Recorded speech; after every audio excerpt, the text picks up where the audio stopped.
Continuamos.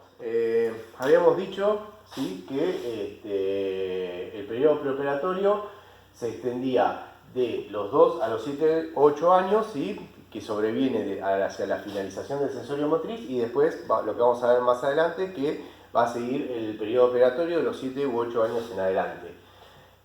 Así como Piaget divide al periodo sensorio-motriz en 6 estadios, el periodo preoperatorio lo va a dividir en 2 niveles: el pensamiento preconceptual de los 2 a los 4 años y el pensamiento intuitivo de los 4 a los 7 u 8 años, que es lo que va a desarrollar Silvina.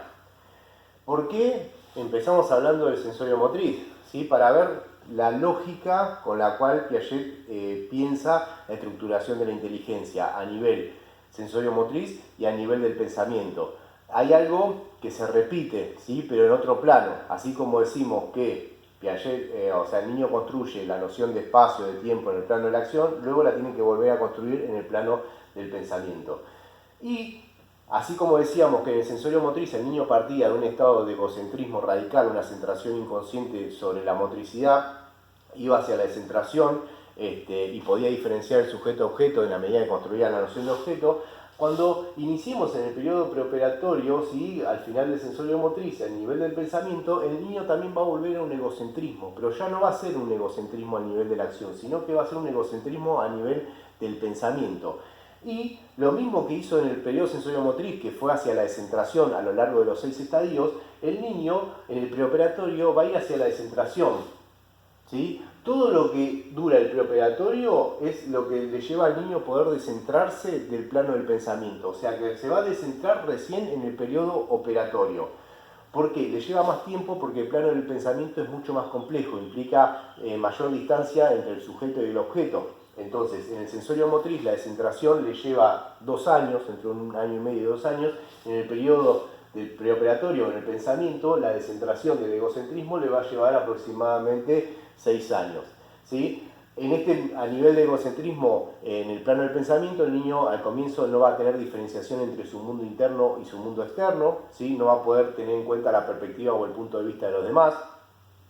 Por ejemplo, esto Piaget lo demuestra haciéndole preguntas a los niños sobre el origen del sueño. Si yo les pregunto a ustedes dónde está el sueño, ustedes van a decir, bueno, está en mi mente, está en mi psiquismo, está dentro de mi cabeza. Bueno, a los niños del preoperatorio contestan que el sueño está en la habitación, que está afuera, ¿sí? Y el investigador le dice, bueno, pero si yo entro a tu habitación, ¿puedo ver el sueño tuyo? Y el niño dice que sí. Fíjense que un contenido interno que pertenece al mundo interno, que es el sueño, el niño lo ubica en el mundo externo. ¿Por qué? Porque está egocentrado y porque todavía no ha diferenciado, no ha construido la diferencia entre el mundo interno y el mundo externo. ¿Sí? Esto es lo que después va a caracterizar el pensamiento infantil como animista, artificialista. ¿Sí? Pero bueno, vuelve a repetir lo mismo que hizo en el plano de la acción, lo vuelve a repetir en el plano del pensamiento. Partir de un egocentrismo para luego descentrarse y construir la noción de espacio, de tiempo y construir las estructuras operatorias. ¿Sí? Decíamos que al final del sensorio motriz, en el sexto estadio, aparece la representación o el pensamiento. Bueno, en el inicio del periodo preoperatorio, ¿sí?, a los 2 años o al año y medio, Piaget va a ubicar lo que él llama la función simbólica. Función simbólica o función semiótica, aparece indistintamente, ¿sí? O sea, es lo mismo, quiere decir lo mismo. ¿Qué es la función semiótica o la función simbólica? Está asociada al pensamiento, ¿sí? Recordemos que el pensamiento es una acción interiorizada y el pensamiento es el uso de signos y símbolos. ¿Qué es la función semiótica o función simbólica? Es la capacidad de representar un objeto, ¿sí?, o una cosa del mundo, representarla por medio de un significante. ¿Sí? Entonces, la función simbólica o la función semiótica tiene que ver con el uso de significantes para Piaget. O sea, estos significantes se usan para representar las cosas. Y estos significantes, a su vez, Piaget va a decir, pueden ser de 2 tipos. Pueden ser signos o pueden ser símbolos.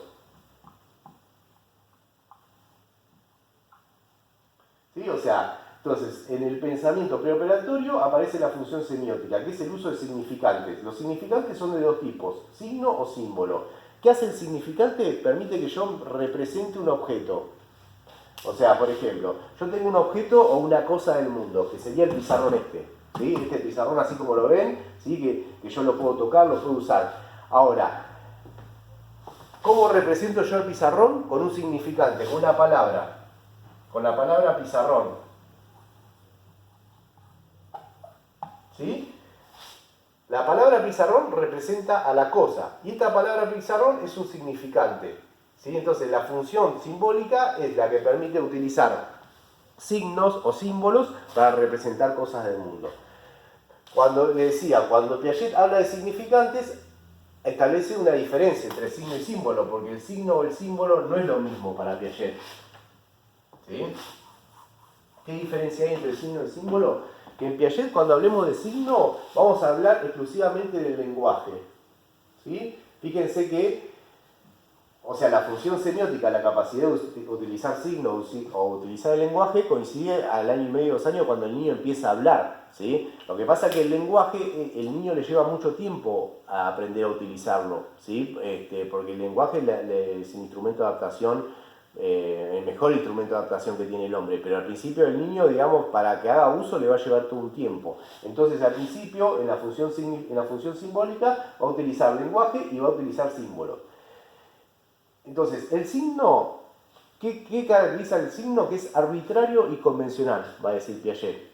¿Por qué es arbitrario? Porque yo esto le digo pizarrón y no le digo mesa, ¿sí? Arbitrariamente se le dice pizarrón. Y eso, ¿por qué se le dice pizarrón? Porque es una convención, ¿sí? O sea, todos acordamos que cuando decimos pizarrón nos estamos refiriendo a esto y no nos estamos refiriendo a una mesa. ¿Por qué? Porque el lenguaje es un sistema de signos que antecede a mi existencia, ¿sí? O sea, entonces el sujeto tiene que aprender a usar esos signos que significan por convención, ¿sí? O sea, hay una convención que dice que a la mesa le decimos mesa, que a la silla le decimos silla y que al pizarrón le decimos pizarrón. Nosotros no podemos inventar el lenguaje, eso es arbitrario y convencional. Entonces, yo tengo que aprender a utilizar esos signos porque es lo que me permite comunicarme, ¿sí? Y acordar que si yo le digo a alguien alcanzame una silla, me traigo una silla, porque los dos sabemos por convención que silla significa silla, ¿sí? O sea, entonces, el signo, yo no puedo inventar el lenguaje, ¿sí? Entonces, el signo es un significante que es arbitrario y convencional. Y el símbolo para Piaget, a diferencia del signo, es una creación individual, ¿sí? Del niño. Que después el símbolo se puede socializar, pero en principio, a diferencia del signo, que no es arbitrario y convencional, que el sujeto no puede crear el lenguaje, sino que tiene que aprender a usarlo, el símbolo en el niño es una creación individual. Por ejemplo, esto se ve mucho en el juego simbólico. Si ustedes ven un niño que está jugando con un palo o una escoba, el niño puede jugar a que toca la guitarra. Entonces, la escoba simboliza la guitarra, porque vio a la madre que estaba tocando la guitarra, entonces él, digamos, empieza a jugar simbólicamente a que toca la guitarra, entonces esa escoba para el niño simboliza una guitarra. Y es una creación individual del niño, porque otro niño agarra la misma escoba y puede jugar a que es un guerrero o que es una espada, ¿sí? Y es la misma escoba. O sea, entonces, en ese sentido va a decir, bueno, el símbolo es una creación individual. El niño al principio utiliza más símbolos que el lenguaje, porque el lenguaje es más difícil de manejar. Estos significantes, va a decir Piaget, se diferencian de la cosa, ¿sí? Son significantes diferenciados, o sea, el significante no es una parte de la cosa, ¿sí? La palabra pizarrón no es parte del pizarrón, ¿sí? Son bastante diferenciados. El signo es mucho más diferenciado que el símbolo de la cosa. Y Piaget establece, también habla, que lo van a escuchar, de índices y señales, ¿sí? Índice y señal. El índice y señal no son significantes, ¿sí? Es lo que corresponde a el signo y el símbolo en el periodo preoperatorio. En el periodo sensoriomotriz, Piaget va a decir, el niño se maneja por índices y por señales. O sea, el índice es, por ejemplo, una parte de la cosa. Si el niño ve que la mamadera está tapada con un trapo, pero ve la tetina es índice de qué es la mamadera, pero es una parte de la cosa, ¿sí? O por ejemplo, si uno ve humo, eso es índice de que hay fuego, porque el humo es parte del fuego, ¿sí? El índice lo encontramos, el índice y el uso de señales lo encontramos en el periodo sensorio-motriz, ¿sí? No hay que confundir, el índice y señales aparecen en el sensorio-motriz y el signo y símbolo tienen relación con el pensamiento y aparecen en el periodo preoperatorio. Y la señal también aparece en el sensorio-motriz y es como el condicionamiento clásico de Pavlov, ¿sí? O sea, en donde un estímulo que es neutro pasa a tener un sentido para la persona, o ser significativo. No sé, el perro de Pavlov escuchaba la campanilla y salivaba. Un niño, capaz que si lo sientan en la mesita y le ponen el babero, esa es una señal de que va a comer. O si le sacan la ropa, es una señal de que lo van a bañar, ¿sí? Pero el uso de índice y señal se da, digamos, no son significantes, no pertenecen a la función semiótica, sino que lo vamos a ubicar en el periodo sensorio-motriz, ¿sí? Índice y señal.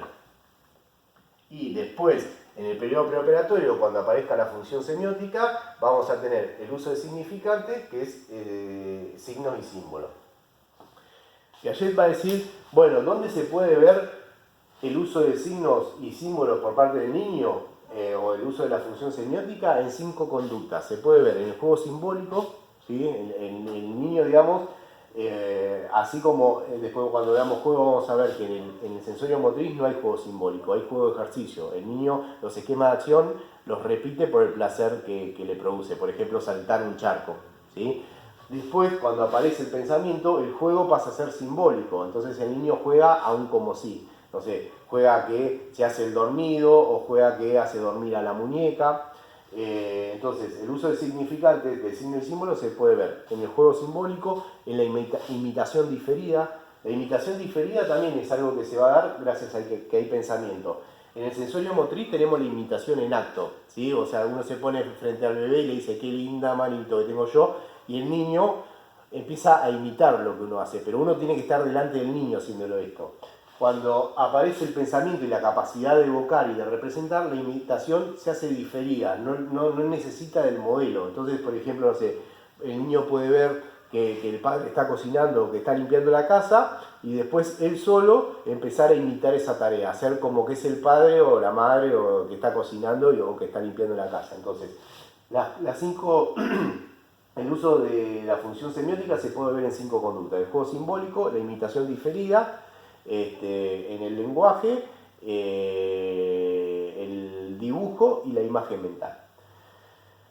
Bien, con esto cerraríamos lo que sería la primera parte de introducción al periodo preoperatorio. Después va a venir Silvina en el próximo video y va a desarrollar lo que es el periodo, dentro del periodo preoperatorio, el nivel preconceptual y el pensamiento intuitivo. Pero resumiendo, entonces tenemos que en el periodo preoperatorio hay un salto cualitativo a otro nivel porque aparece el plano del pensamiento y tiene que el niño volver a construir todo lo que construyó en el plano de la acción sensorio-motriz en el plano del pensamiento.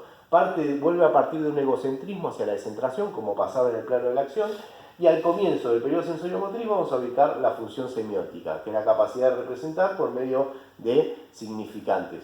Estos significantes pueden ser de 2 tipos, el signo y el símbolo, que no son, y no hay que confundirlo con el índice y señal, que se dan en el periodo sensorio-motriz y no implica que haya pensamiento.